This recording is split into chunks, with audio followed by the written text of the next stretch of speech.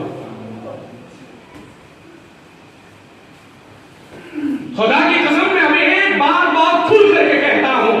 میں غازی آباد میں تھا، غازی آباد میں ایک مسجد کے اندر میں بیٹھا ہوا تھا. ایک صاحب تقریر فرما رہے ہیں فجر کی نماز میں، اور انہوں نے کہا جی ہاں جی ہاں ہاں ہاں جی مشورہ کرنا فرض نماز کی طرح سے ہے. جس طرح فجر کی نماز فرض ہے اسی طرح سے مشورہ بھی فرض ہے. خدا کے بندو، فرض نماز کے مقابلے پر اس چیز کو لے کر کے آ رہے ہو، کھلی تحریف ہے دین کے اندر.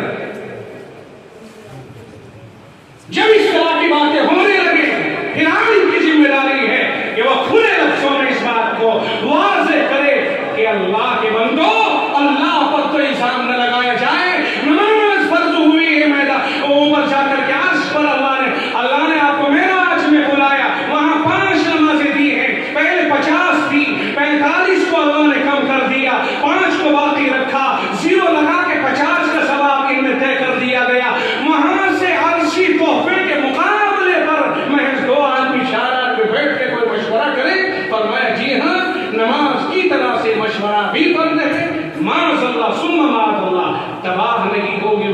کیا ہوگا؟ مشورہ ایک مستحسن امر ہے، بہترین چیز ہے، لیکن نماز کا درجہ دے دیا جائے گا۔ یہ وہ چیزیں ہیں جو ہمارے اندر بیچ میں ہمارے گھس رہی ہیں۔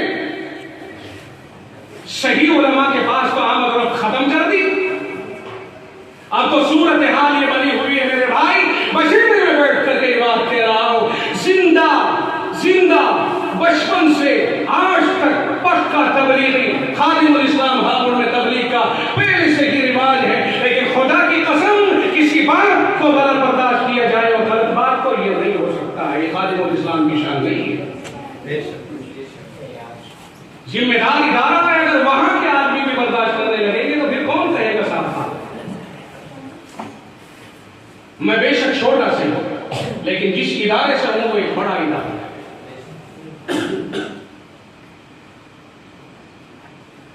تقابل ہو گئی، خدا نے دین نازل کیا، قرآن ایک، توجہ رہے بچھیرے کے لوگوں، قرآن ایک، رسول ایک، کلمہ ایک، ہر چیز ایک، اختلاف کئی عالم کے پچھلے دنوں غازی آباد کی کارگزاری سامنے آئی، ایک جماعت، ایک نظریے، ایک گروہ سے متعلق یہاں آ گئی، کھانا تک نہیں کھانے دیا، مار کر کے بھگا دیا۔ کیا مطلب ہے اس چیز کا؟ جو اس طرح کی حرکتیں کرتے ہیں ان کے اوپر کیا حکم لگایا جائے، کھل کر کے ان کا حکم بیان کیجیے۔ مذاق سمجھ لیا ہے کسی کے باپ کی حاکمی ہے، کسی کے گھر کی دلہن نہیں ہے۔ یاد رکھیے رسول اللہ کا دین لایا ہوا ہے، کلمہ اللہ کا ہے، دین اللہ کا ہے، جسے محنت کرنی ہے اس پر طریقے پر کھل کر کے محنت کرے،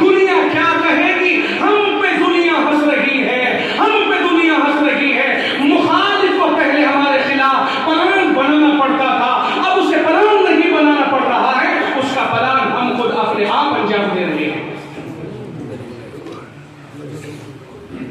حد ہو گئی، کلمے کی دعوت دیں، محنت کریں، لیکن خدا کے واسطے اختلاف اور انتشار کے ساتھ نہیں۔ اور میں تو اس سے آگے بڑھ کر کے ابھی یہ کہتا ہوں کہ کوئی جماعت اسلامی، کوئی اس طرح کی بات، کوئی فلاں اور کوئی فلاں، کوئی بریلویت، ایسی اختلافی بات بھی کرنے کی ضرورت نہیں۔ اس وقت میں امت کو ایک پلیٹ فارم سے لے کر کے چلنے کی ضرورت ہے۔ خدا کی قسم قیامت کا قریب ہے، اجتماعت علیکم، ارے لوگوں تمہارے اوپر تو لوگ جمع ہو گئے، اس طرح تمہارے خلاف دعوت دے رہے ہیں۔ داعی الآخرۃ علی القصعہ، جس طرح دسترخوان پر لوگ دعوت کے لیے بلاتے ہیں مسلمانوں، تمہارے خلاف ساری دنیا اس طرح سے مکاریوں پر متحد ہو رہی ہے۔ اور ہم اور تم یہ کہ تو مرکز کا اور تو شورا کا اور تو جماعت اسلامی کا اور تو اس کا بریلوی کا اور تو اس کا اور تو اس کا، خدا کی قسم کلمہ پڑھنے والے کو معاف تو کر دو۔ میرے نبی نے تو کلمے کو عام کرنے کے لیے دعوت دی ہے۔ خالد بن الولید رضی اللہ تعالیٰ، سنتے رہو توجہ کے ساتھ میں، خالد بن الولید رضی اللہ تعالیٰ عنہ نے رسول اکرم صلی اللہ علیہ وسلم کے بھیجے ہوئے دستے میں ایک علاقے میں پہنچے، اور ایک آدمی نے کھڑے ہو کر کے یہودی علاقے میں پہنچے، کہنے لگے لا الہ الا اللہ اشہد ان لا الہ الا اللہ۔ حضرت خالد کمانڈر تھے، وہ کہنے لگے مجھے تو لگتا ہے جاسوس ہے، لا الہ الا اللہ کہہ کے ہمارے اندر گھسنا چاہتا ہے اور ہمارا راز دشمن کو دے گا، میں تجھے قتل کروں گا۔ حضرت حذیفہ ابن الیمان نے کہا نہ قتل نہ کرو، کیونکہ اس نے کلمہ پڑھ لیا ہے، مسلمان ہے، کلمہ وہ مسلمان ہے، لہذا ضرورت کیا پڑی؟ کہنے لگے میں نہیں مانتا۔ اس نے ہمیں دیکھتے بھاگے آگے ہمیں کلمہ کیوں سنایا؟ اس کا مطلب یہ کچھ نہ کچھ راز ہے۔ حضرت خالد نے ان کو قتل کر دیا۔ یہ بات واپسی میں رسول اکرم صلی اللہ علیہ وسلم کے پاس آئی، اور دیکھو کلمہ پڑھنے والے کی اہمیت۔ یہ بات رسول اللہ کو معلوم ہوئی، بعد میں حضرت حذیفہ نے بتایا یا رسول اللہ، ایک شخص اس طرح سے آ کر کے ہمیں کلمہ سنا رہا ہے، اس نے اسے کہا یہ جاسوس معلوم ہوتا ہے، میں نے روکا مگر انہوں نے قتل کر دیا۔ خدا کی قسم رسول اللہ علیہ اتنے ناراض ہوئے، کہا خالد تو نے اس کا دل چیر کے دیکھ لیا تھا کیا؟ اے اللہ میں خالد کے اس عمل سے بری ہوں، خالد تو نے اس کا دل چیر کے دیکھ لیا تھا کیا؟ تو نے اسے قتل کیوں دیا جب اس نے کلمہ پڑھ لیا تھا. اس صورتحال میں اس حدیث پاک کی روشنی میں ایمانداری سے بتاؤ ہم پر کیا فرض ہوتا ہے؟ ہم پہ کیا فرض ہوتا ہے کہ دوسروں کو روکے اور خود یہ ثابت کرے کہ ہم ہی ہیں دین کا کام کرنے والے. اگر خدا کے دربار میں اس نے شکایت کی عرضی لگا دی میرے مولا میرا کیا قصور ہے، میں بھی تو تیرے کلمے کو لے کر کے یہاں آیا تھا، انہوں نے مجھے روک دیا، خدا کی قسم اگر تباہی کا فیصلہ خدا نے کر دیا کون بچائے گا؟ میں سمجھتا ہوں اس طرح کی حرکات جو دنیا بھر میں اس طرح کی حرکتیں ہو رہی ہیں اور سننے کو مل رہی ہیں، یہ دکھتا ہے اور ہماری ذمہ داری ہے کہ ہم ان چیزوں کے اوپر آپ کو آگاہ کریں کہ خدا کے خوف سے خدا کا خوف کریں، ہم اللہ سے ڈریں اور سب مسلمان آپس میں مل کر کے بھائی بھائی بن کر کے رہیں. کیونکہ ساری دنیا میں مسلمان کے نام سے دیکھتی ہے، ہمیں دیوبندی بریلوی کے نام سے نہیں، ہمیں مودودی اور جماعت اسلامی کے نام سے نہیں، ہمیں فلاں و فلاں کے نام سے نہیں، ہمیں تو مسلمان ہونے کے ناطے دیکھتی ہے، اس لیے ہمیں مسلمان بن کے جینا چاہیے. یہی ہمیں رسول اللہ کی تعلیم ہے. اللہ تعالیٰ ہمارے اندر پیار اور محبت اور مودت پیدا فرمائے. کچھ کڑوی اگر کسی کو لگی ہو تو میں نے کسی کی حتک کرنے کے لیے ہرگز ایک جملہ بھی نہیں کہا، میں نے صرف اور صرف اس لیے کہا ہے تاکہ ہمیں اس کا احساس ہو. اور انداز بے شک ذرا سا کڑوا ہو سکتا ہے لیکن بات کڑوی نہیں تھی.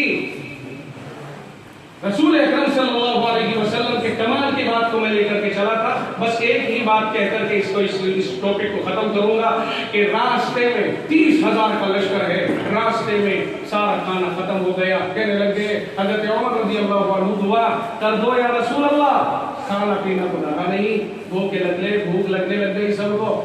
آپ نے فرمایا تو سارے لشکر میں ذرا سا تلاشی لے لو، جو کچھ نکلے کھانا میرے پاس لے کے آؤ. تو 30,000 لوگوں میں صرف اتنا سا نکلا تھا جو رسول اللہ کی ایک ایسی دستی تھی آپ کے پاس میں، کیونکہ آپ تیل بہت لگایا کرتے تھے سر کو، تو آپ اس کو پوچھتے تھے اس سے چھوٹی دستی سے اس طرح، تو وہ دستی جب اس کے اوپر یوں ڈھکی گئی تو سارا اس کے نیچے کا. اس جفا کشی کے ساتھ صحابہ، پھر سن لو، اس جفا کشی کے ساتھ صحابہ دین کو پھیلانے کے لیے اور دین کے دشمنوں کا مقابلہ کرنے کے لیے جا رہے ہیں، اپنی جان اور مال کی قربانیاں دے کر کے وہ جا رہے ہیں. اگر انہیں کے فضائل ہم اور تم لے لیں گے تو انہیں کیا دے دیں گے؟ فضائل اپنے اپنے، ہمیں کیا اللہ دے گا؟ دیکھو جی، اللہ پہ بھروسہ کر کے کام کرتے رہیں، کتنا دے دے وہ اخلاص کی بات ہے، جتنا ہم میں اخلاص ہوگا اللہ اتنا ہی دے. ہاتھ مانگنے کی ضرورت نہیں کسی کو. اگر دلہے کو اس کی ستران والے گھڑی پہنا رہے ہوں، کیا براتی بھی یوں کہے کہ میں بھی تو سفر کر کے اسی گاؤں سے آیا ہوں لہذا گھڑی مجھے بھی چاہیے؟ ایمانداری سے بتائیے. اگر دلہے کو اس کے ستران والے 1,000 2,000 10,000 لاکھ 10 لاکھ کوئی گاڑی موٹر کوئی 4 ویلر یہ دے رہے ہوں تو کیا براتی بھی یہ کہے گا میں بھی تو چل کے آیا، میں نے بھی تو ٹائم لگایا، میں بھی تو اسی گاؤں میں آیا لہذا مجھے بھی 4 ویلر چاہیے؟ ایمانداری سے بتاؤ احمق الناس کہلائے گا کہ نہیں وہ؟ اور ہمیں بھی تو صحابہ والے فضائل چاہیے تو ہم بڑے عقل مند ہو گئے. بولو ایمانداری سے بولو، نہیں بولتے. ہمیں صحابہ والے فضائل چاہیے اور ہم عقل مند ہو گئے.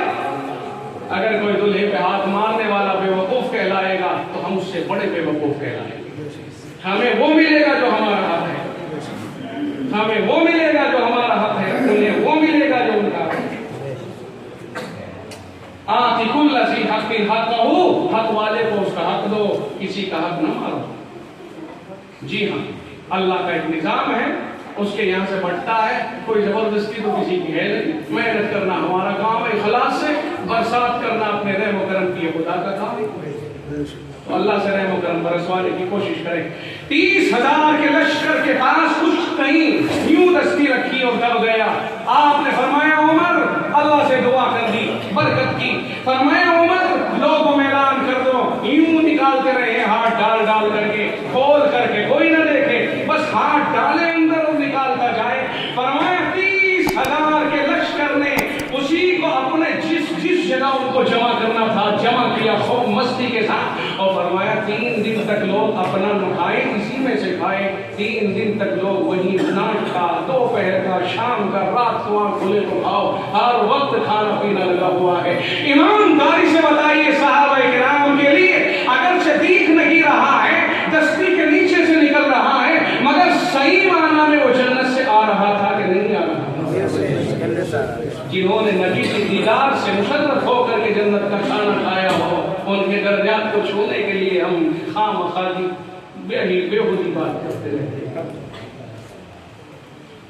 انہوں نے تو صحابہ نے رسول اللہ کا دیدار کیا ہے، جس دیدار کے بدلے میں اتنی نیکیاں ان کو مل گئی کہ بڑے سے بڑا ولی قطب اور ابدال ان کے پیروں کی دھول کے برابر نہیں جا سکتا۔ یہ ہے خدا کی نصرت، یہ ہے خدا کی دی ہوئی نعمتیں جو اللہ نے صحابہ کو عطا فرمائی۔ ہم ان کے پیچھے چلنے کی پوری کوشش کریں، لیکن جو ان کا مقام ہے اور جو ان کو ملے گا انعام، وہ بھائی صاحب کسی اور کے لیے طے کرنے کی ضرورت نہیں ہے۔ یہ تو کھلی بغاوت ہو جائے گی، لڑ پڑیں گے وہ جب قیامت کے دن جب ہم جائیں گے، اچھا آئیے تو سمجھنے کی ضرورت ہے، کل ملانے کے بعد تو سمجھنے کی ضرورت ہے۔ 30,000 کے لشکر پر اللہ نے یہ اتارا، کیا یہ رسول اللہ کا کمال نہیں ہے؟ اگر کمال کی بنیاد پر کسی سے محبت ہو سکتی ہے تو رسول اللہ اس محبت کے سب سے زیادہ حقدار۔ آخر میں ایک چیز رہ گئی، احسان۔ تو احسان تو اللہ کے رسول کے دیکھو سب کے اوپر ہے۔ رسول اللہ کی برکت ہے کہ آسمان و زمین، رسول اللہ کو اللہ نے رحمت للعالمین بنایا۔ بہت سب کچھ ہو سکتی ہے باتیں، ٹائم دیکھو کہیں سے کہیں تک پہنچ گیا ہے۔ اللہ سے دعا کریں کہ جو باتیں ہوئی ہیں اللہ تعالیٰ ان کے اوپر کہنے سننے سے زیادہ عمل کی توفیق پر عمل فرمائے، اور جو کہیں گئی ہے بھائی ہمدردانہ انداز میں محبت کے ساتھ انگیز کرتے ہوئے ان پر عمل کرنے کی اللہ تعالیٰ توفیق پر عمل فرمائے۔ الحمدللہ رب العالمین۔ یہ تھی آخری بات جو میں کر رہا تھا، یہ تھی مقصد ولادت پر۔ ولادت وہ تھی اور مقصد ولادت یہ تھی۔ اللہ تعالیٰ مقصد ولادت کو صحیح سمجھ کر ان باتوں پہ عمل کی توفیق عطا فرمائے۔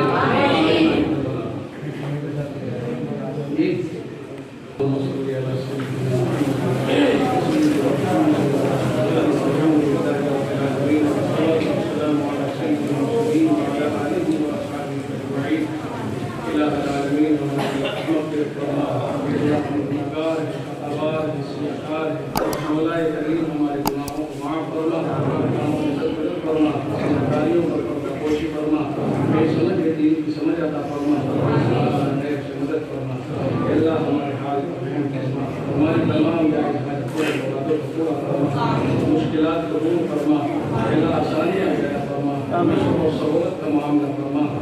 اے اللہ اس مجمع کی مغفرت فرما، اللہ اس پورے گاؤں کی مغفرت فرما، اللہ رحم فرما، کرم فرما، رحم و کرم کا معاملہ فرما، گزر کا عاقبت کا معاملہ فرما، بیماروں کو صحت عطا فرما، پریشان حالوں کی پریشانیوں کو دور فرما، جو مقبول ہے ان کے فرضوں کی ادائیگی کے اسباب پیدا فرما، بے روزگاروں کو جائز و حلال روزگار عطا فرما، سب کی روزیوں میں برکت عطا فرما، اللہ سب کے گھروں میں پریشانیوں کو دور فرما، اللہ جو بچے بچیاں بے نکاح اللہ ان کی پریشانیوں کو دور کر کے ان کے نگاہوں کا انتظام فرما، اللہ ہم سب کو دین پر چلنا آسان فرما، دین کی نصرت اللہ آسان فرما، دیروں کی لیے قبول فرما، اللہ حرمین شریفین کی حفاظت فرما، اللہ مرکز اور دیگر تبلیغی ادارے جہاں کہیں بھی ہیں وہ تبلیغی احباب سب کی حفاظت فرما، اللہ اس کی تمام کی حفاظت فرما، دارالعلوم کی حفاظت فرما، ہمارے اس شہر میں بھی جو بھی دینی ادارے چل رہے ہیں سب کی اللہ حفاظت فرما، سب کے کام کاج کو قبول فرما،